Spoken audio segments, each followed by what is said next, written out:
don't like to be an observer looking distantly at something. I want it to engage me and take me there.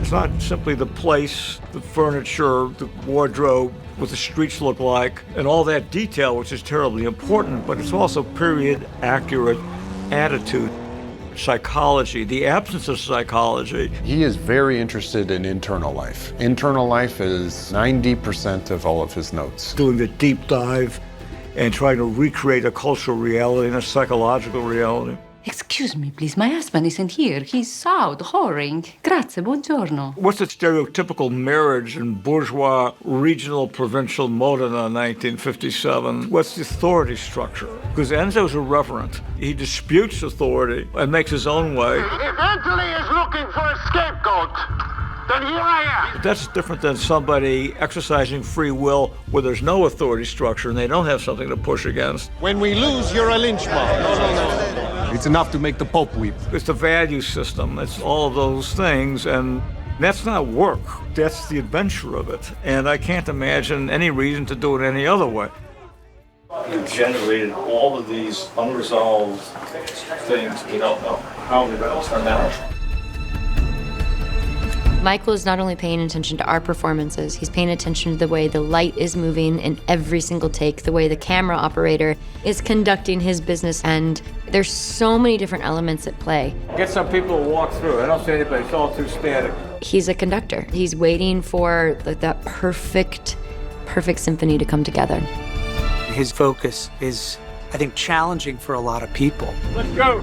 Because you have to just be with him and just go on the ride. And just expect the unexpected and be ready to go with it. And I think that's a good artist, is they take what's happening in front of them, very much like what's going on in the car on the track, and you adapt and you make it work for you. Let's get that camera in. Okay. That's the main shot.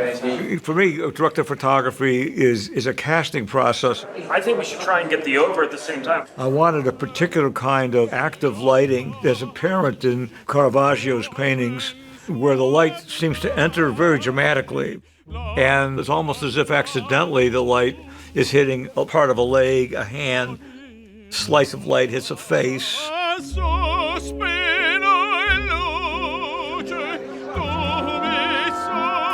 Michael's command of the frame, his use of the frame is such a signature of his, and it's specifically tied to what's happening dramatically in the scene between the characters.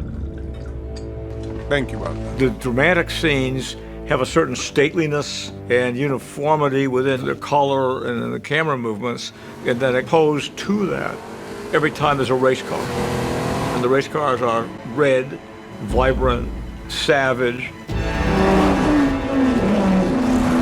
When we get in the cars, the camera's handheld, and it's in the passenger seat next to the driver, and you feel the road noise and you feel the dust on your face. You could easily have made this a movie that's just cars moving fast. But I never feel like in Michael's movies he sacrifices character for any kind of spectacle. Ready? And roll, please. Michael gives his actors space and is intelligent enough to not control that.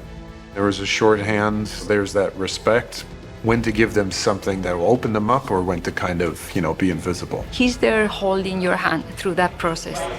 He's thought of every angle. We all know it's our deadly passion, our terrible joy. A millimeter will change everything for him. That's good. But not to say that he doesn't have his own sense of improvisation himself. He still is making up shots and following impulses. He is non-stop for 16 hours a day, and I know that when he goes home, he keeps writing or editing, and he's a machine. And cut. That's it. Right. New deal.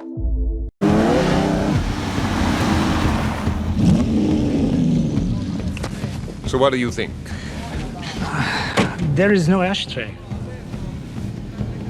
Are you a prima donna? The core of this character is always forward-looking. Asked many times, what's your favorite car of all the cars you built? He always had the same answer, the next one. It was the next piece of technology, the next innovation, the next race. When we win, I can't see my cars for shots of starlets' asses. When we lose, you're a lynch mob. No. Everybody has an opinion about their version of Enzo Ferrari. It's enough to make the Pope weep. He was different with everybody. He was different with the women in his life. He was different with customers Your Highness. Which Highness? than he was with racers. That Highness. You, get out to the track.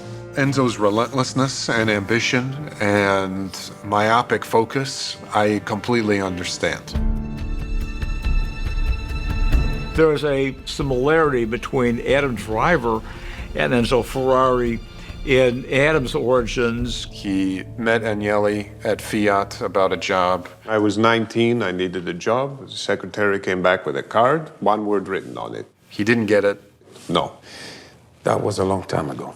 Adam applies to Juilliard, rejected, joins the Marine Corps at 19. That moment of defeat and humiliation was a big catalyst for the rest of his life moving forward. After the Marine Corps, he goes back to Juilliard and studies, and he's determined.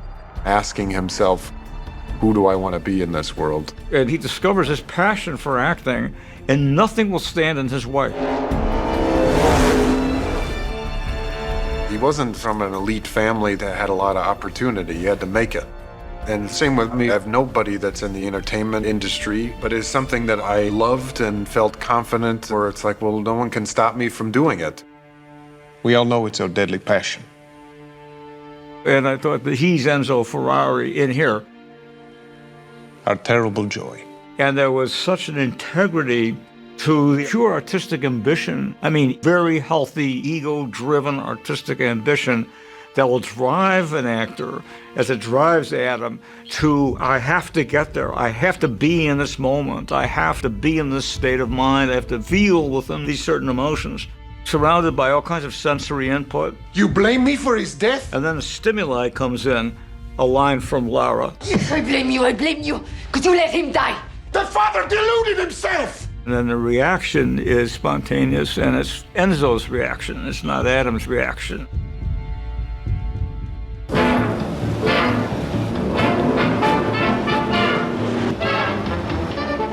Ferrari was a man who had been a race car driver to begin with. His sole purpose in life is racing. It's a race car company that on the side builds passenger cars. Jaguar races only to sell cars. I sell cars only to be racing. We are completely different organisms. You have that unity that occurs when you're doing everything right and you're just in a state of flow. Vera pulls up next to you. Challenging. You're even. But two objects cannot occupy the same point in space at the same moment in time. You lift, he passes. He won, you lost. So I wanted Adam to have that experience. We raced Ferraris when we were in Modena.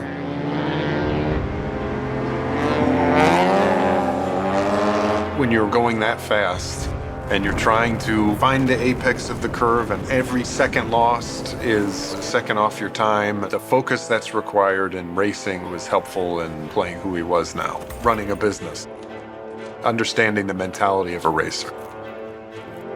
That you can't be off focus for a second or that means death.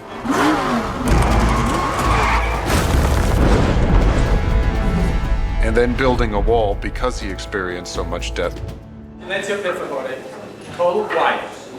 No one talks. I think it's always good to surprise yourself as you're shooting, just to make sure that you're on point, even if it's totally way off. Cut. Correct. No deal. I have the luxury of not being the one responsible for what is inevitably used. That's Michael's decision. And I don't want to leave the set with regret that we didn't exhaust every opportunity.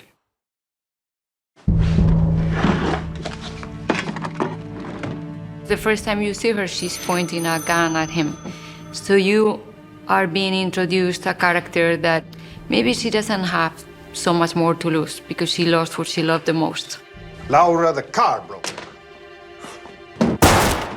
When I read that was the presentation of my character, I had so much fear. I was really having doubts on how we could make that believable. What's going on in there? Her gentleness, the signora, is trying to shoot il commendatore. Michael was right, and he said, like, There is no way I would change that. That is going to stay and it's going to work. And there you have it. You knew about her and you never told me? He is entitled to an heir.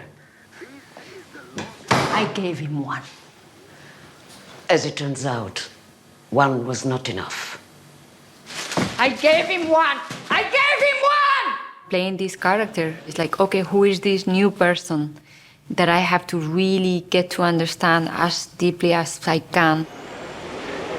When you end up understanding them, you end up loving them. Of course, you're gonna go through paranoia and doubt and insecurity. And cut. That's it. But he's there holding your hand through that process. The signing of these affidavits was conditional on the exchange of the check. I'm sure it was an oversight. Bullshit. There's a primitive certainty about Penelope. Go away, please. Give me a pen. And an unself-consciousness and a judgmental quality that was absolutely this character. She is locked into a state of grief that's impermeable. She lost her son Dino a year ago. You blame me for his death? Yes, I blame you. Could you let him die? The father deluded himself! The great engineer! Michael told me, you want to come with me to the real apartment where Enzo and Laura lived. And there was something that happened to Michael and I with the wallpaper. Such a strong effect on me, and he saw it, and I said, Michael, did you see, what is this print, these colors? We copied it, and it seemed to bespeak that woman who was in the inside, who was so vivacious, so spontaneous, so of the moment, the Donna Buffa, which just means like a card. One condition. I want my gun back. The relationship is this fascinating dichotomy. I'm gonna give you power of attorney over my stock. For $500,000. I don't have $500,000. You will if you make a deal. Their foreplay is negotiation. And I think that's really telling of who they used to be. He falls in love again for a moment, and then they get to relive it for a second. I feel it's a combination of the love that is still there, the damage, the pain, but also like it's a release for that pain. That encounter that they have in that moment is full of rage and anger about what they lost. And they share that.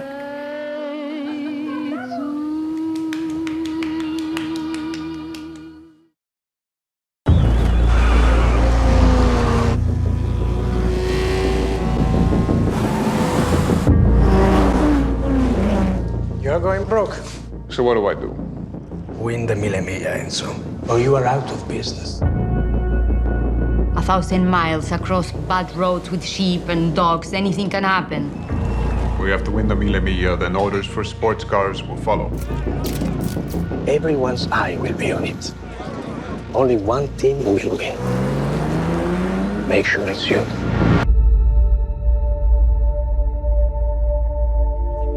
The most famous race in Italy was the Mille Miglia. I'm entering 5 cars. Collins, Taruffi, Deportago, Von Trips, Jean de Leon. The Mille Miglia was a 1,000-mile race across open roads, through mountains, through towns, through Ravenna, to the outskirts of Rome, back through Bologna all the way to Brescia in the north where it began.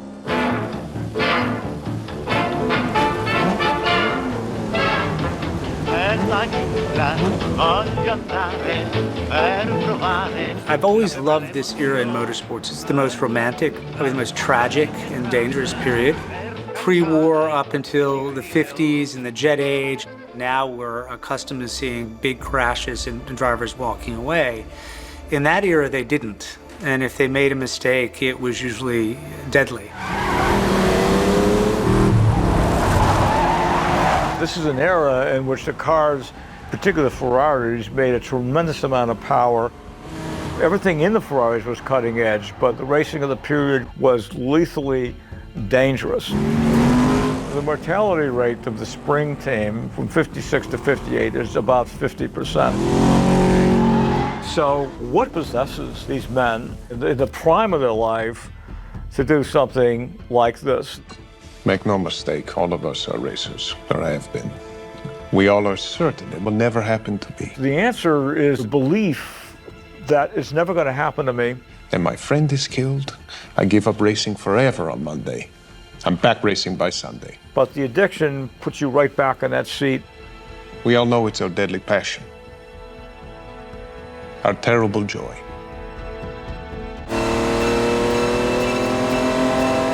It's a meditation, I think, in many ways, because the speed is intense and focus required. You don't really think about anything else.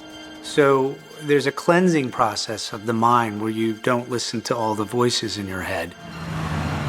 There's potential dangers at every single turn. Okay, go for it! There's an unknown that could happen at any moment, but how in the midst of someone who's doing something incredibly dangerous do you stay myopically focused on what you're trying to accomplish? One race, 1,000 miles across open roads, will determine some, not all, of the issues that are colliding in these 3 months of 1957.